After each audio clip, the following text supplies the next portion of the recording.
Just like to offer a big shout out to Touchdown Digital, the sponsor of this week's video. Well, hello everybody, welcome back to the channel. You're watching Sniper Photography and my name's Glenn Samuel. Today I want to talk to you about motivation or lack thereof. Now, everyone on this planet will suffer from some form of lack of motivation, whether that's in business, personal life, relationships, photography.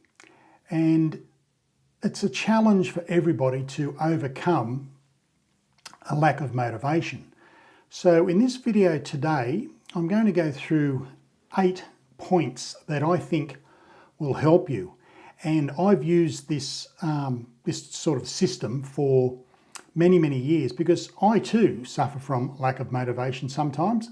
Sometimes I'm just too tired, or I just couldn't be bothered, or I've got other things on, and the lack of motivation towards the photography is ever present. So what do we do? How do we get out of a rut? How do we get out of that big black hole that we're in and go back out and enjoy our photography? Well, the first one we'll start with is this. Explore your local area. This is very good because I find that a lot of photographers don't know their local area, but I do suggest you try visiting your local area within, say, a 10, 15 kilometre radius of where you live. Because what happens there is you will see things you may never have seen before.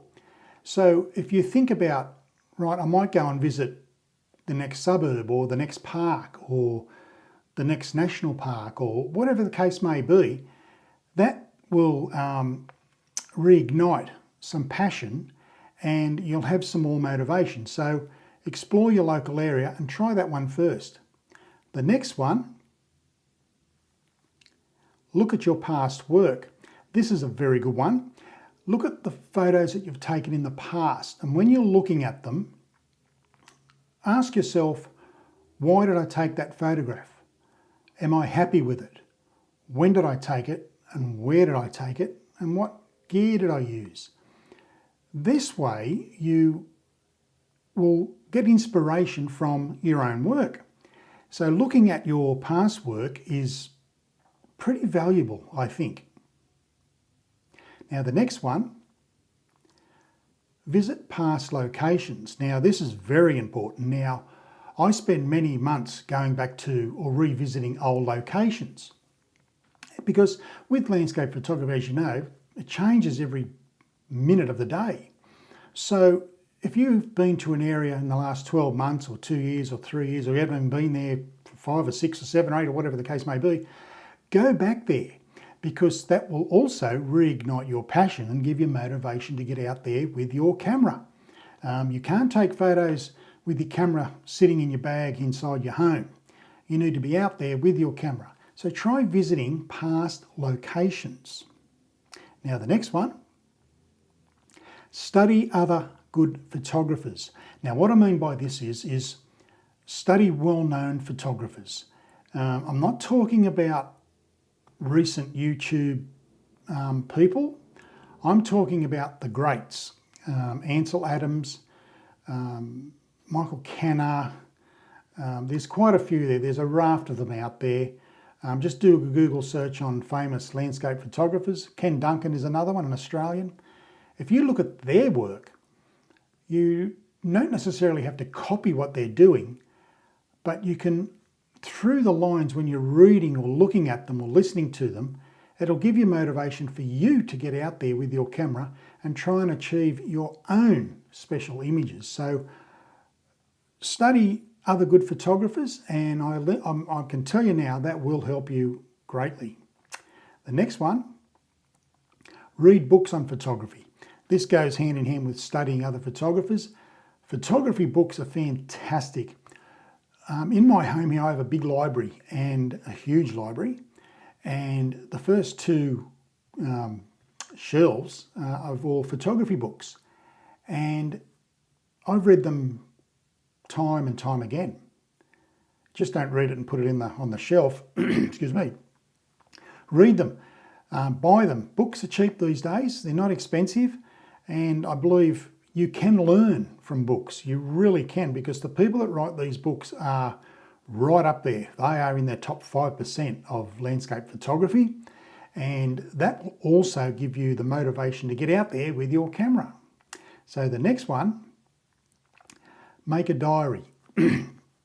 These next three sort of like go hand in hand. So let's start with make a diary. Grab a little book, doesn't have to be fancy, and write down where you've been, the conditions, the times, and how many good photographs you took and how many not so good ones you took. Now, if you form a diary like this, it'll give you a pattern. You'll see a pattern towards your photography, and this is very important. You'll see a pattern extend over a period of time. So if you make a diary, it doesn't have to be elaborate. Just write down, just jot down your thoughts, especially when it come to that location and what you had to do to get the shot. You just make, it's a journal really, that's what it is. You're making a diary or a journal, some sort of thing like that.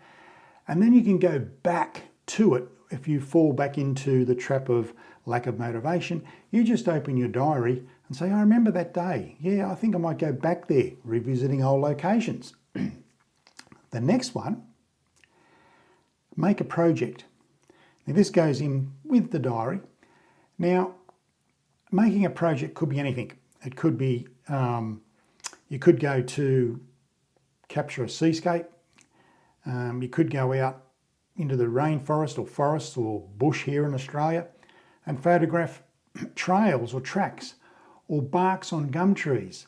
You might want to go out on a real foggy morning for your landscape photography and use that cloud inversion with your images. They look fantastic. So what sort of project would you like to do? You've got to think about that. Do you want to photograph old barns, old buildings, old farm sheds? Do you want to photograph mountains, waterfalls? Spend 3 months photographing waterfalls. Yeah, so, and this all goes into exploring your local area. Once you go into your local area, like point number one, you can make a project from that. So it's up to you what you want to photograph, but do it in a block of say 4 to 6 to maybe 8 weeks. And that way you will, you'll have a project there which you'll be very proud of. And when you know you've got a project planned, that goes into the next one. Set yourself a goal. Goal setting, I believe, in life is very, very important. I set many goals in my life, and I'm nearly 62 years of age now, and I set many goals, and both personally and professionally. But with your photography, you set yourself a goal. Now, you've got a project, and that goal could be, I want to finish or start that project and finish that project. See how these last three go hand in hand? Set yourself a goal. Okay, I want to finish that project. And as I said, that project could encompass anything really, but your goal should be to achieve it. Achieve that goal through the project setting. And then once you've done that, you move on to the next one. Now, as I said at the beginning of this video, we all suffer from lack of motivation. There's no way around it. I've had weeks where I've been super busy with my commercial photography, and come the weekend, I just don't want to do it. Sometimes I've got to force myself to do it, and that's a bad thing.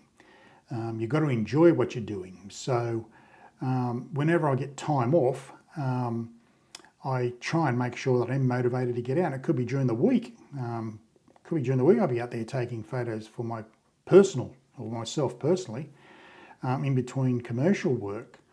But set yourself a goal, make a project, make a diary, read books on famous photographers, study other good photographers, visit past locations. I'm a firm believer in that.